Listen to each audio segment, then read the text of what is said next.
la ciencia y la tecnología. Y entonces vemos, por ejemplo, que Aya de la Torre en esas ideas fundamentales, fuerza, no se equivocó. Aya de la Torre habló de la educación gratuita de calidad.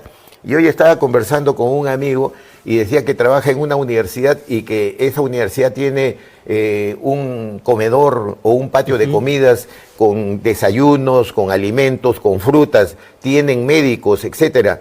Y me hacía recordar que una de las ideas de Aya de la Torre era respecto a la educación gratuita de calidad que debe comenzar en el kinder y que debe ir hasta la universidad, no solamente con buenos profesores bien remunerados, no solamente con buena infraestructura escolar, con laboratorios, con campos deportivos, sino también, decía Víctor Raúl, que los mejores alumnos y los mejores profesores deberían ir a fin de año a hacer una especie de tours de conocimiento a los países más adelantados del mundo en educación. Pero además decía que en cada colegio, por ejemplo, en esta política de educación de calidad, deberían existir un médico, un psicólogo y un dentista. Y decía, ¿por qué un psicólogo, por ejemplo? Porque el niño de los sectores populares que llega a su casa y encuentra al papá y a la mamá discutiendo por el dinero que no alcanza, ese niño sale a la calle o se va al colegio completamente con un problema psicológico, con una carga psicológica. Y si ese niño no se alimenta bien en su casa, entonces llega con problemas psicológicos y desnutrido a dormirse en el colegio. Y eso es lo que es el reflejo hoy día de la educación en el país. No tenemos educación de calidad. Si hacemos un paréntesis en lo que significó la doctrina de Aya de la Torre, o del APRA, en realidad, pero que lo encarnaba Aya de la Torre, y marcamos una línea a lo largo del tiempo, podríamos decir que el Perú ha crecido según la doctrina de Aya de la Torre, ha evolucionado, se estancó o involucionó. Mira, el Perú ha crecido, ha retrocedido y hoy día está como que avanzando. Si nosotros lo miramos desde el punto de vista de la economía. Porque no se puede hacer política si no tienes tu economía, sí, una claro. economía. Cuando hablamos de economía hablamos de la fortaleza macroeconómica que tiene el Perú. Incluso hace unos días atrás leí un informe económico de cómo nuestra moneda, el sol peruano, se encuentra muy posicionada en varios países del continente, de la región. Claro. Y hay una buena referencia de la fortaleza económica que tenemos nosotros. Claro. Sin embargo, a nivel micro, en el bolsillo de la gente, es donde aún hay una deuda que incluso en el segundo gobierno de García se había sentido bastante, porque se decía, hemos crecido, sí, incluso un momento dado un ritmo de 9%, claro, pero el bolsillo no crece igual. Porque nosotros, a pesar de que tenemos en este momento un crecimiento económico bastante importante, tenemos políticos que no están pensando en cómo solucionar el problema de ese 85% de informalidad que repercute exactamente en el bolsillo popular.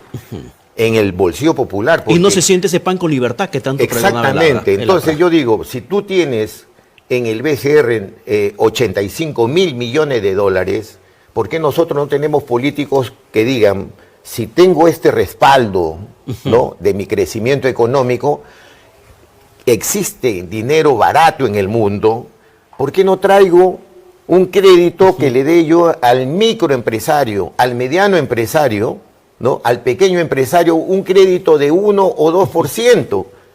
Y entonces, lógicamente que no hay que regalar el dinero como en el primer gobierno. Un apalancamiento, como se hizo en su momento con el tema de Reactiva Perú por la pandemia. Correcto, pero un Reactiva Perú de verdad, no un Reactiva Perú trafaciento en donde se han beneficiado los grandes de siempre y los pequeños siguen siendo pequeños, siguen siendo informales. Entonces tú traes un dinero, desarrollas toda una estrategia para poder mirar que ese dinero se invierta en la producción, en el servicio del micro, del pequeño o del mediano empresario y vuelva nuevamente a recuperarse, pero ese empresario, teniendo un dinero y teniendo ganancias, entonces va a comenzar a formalizar a su empleado que tiene, no le dará una gratificación completa, un tiempo de servicio completo, pero comenzará a darle, y eso significa también generar leyes para poder implementar todo este desarrollo económico, este crecimiento económico o esa formalización del 85% de peruanos que tanto que se tenemos. Espera. Claro. Que se espera, que lamentablemente no se va dando. Lucio Vázquez, el tiempo nos va ganando,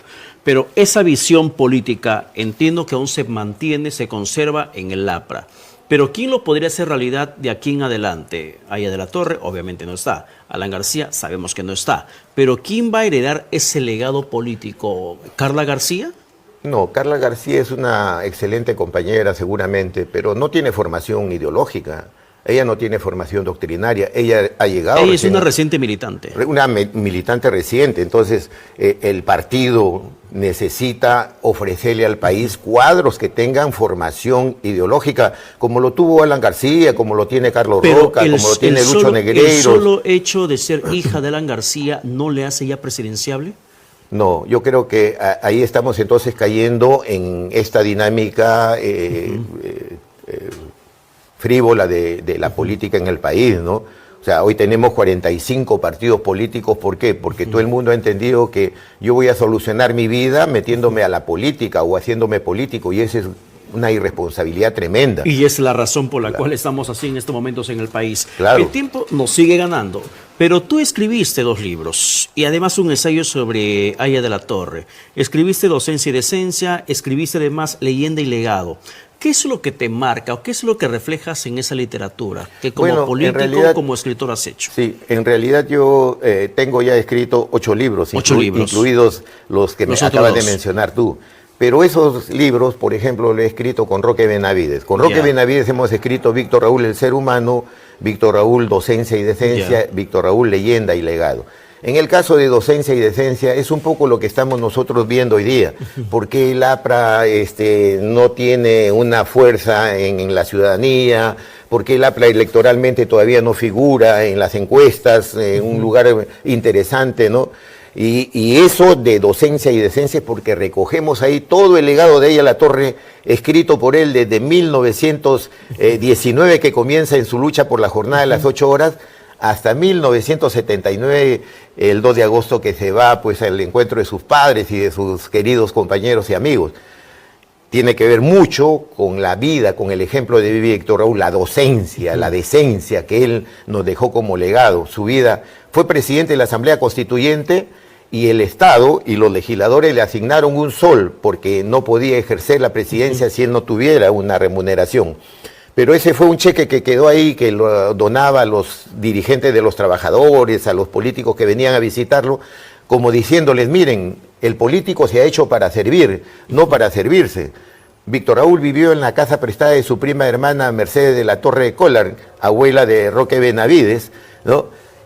No tuvo movilidad, no tuvo cuenta bancaria, no tuvo seguro de vida. Cuando fue desterrado, encarcelado, deportado y asilado, él no tuvo la defensa de abogados o de ONGs o de instituciones que defendieran sus derechos políticos. Gracias a esa vida de Víctor Raúl, transparente y sacrificada, se han conseguido muchas instituciones en el Perú. Por ejemplo, la Corte Interamericana de los Derechos Humanos es algo que tiene que ver con parte de esa lucha de Víctor Raúl, ¿no?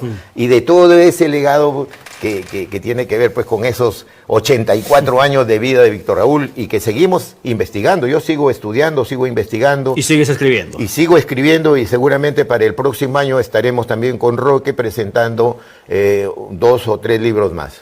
Perfecto, muchas gracias por estar con nosotros. Gracias a ti. Interesante la conversación. Ha sido Lucio Vázquez, militante y dirigente aprista, conversando con nosotros aquí en los estudios de BES TV. Vamos a la pausa y regresamos con más.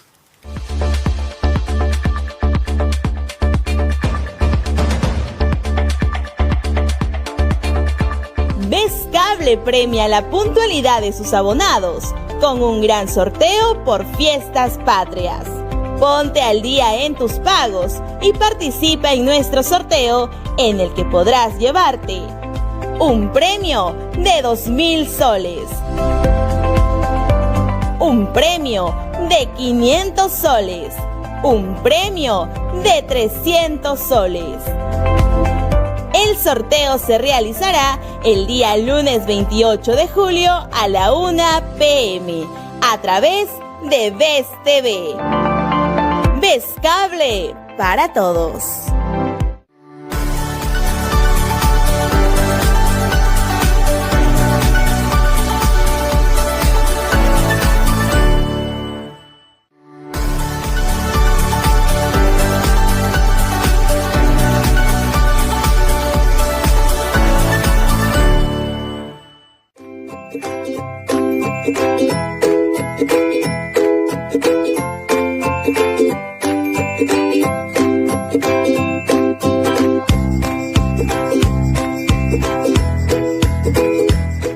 Ves Cable premia la puntualidad de sus abonados con un gran sorteo por Fiestas Patrias.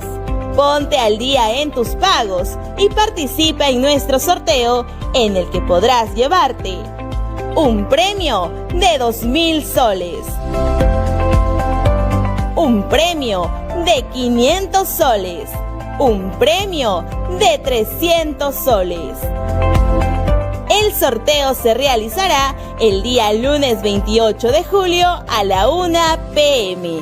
a través de Ves TV. Ves Cable para todos.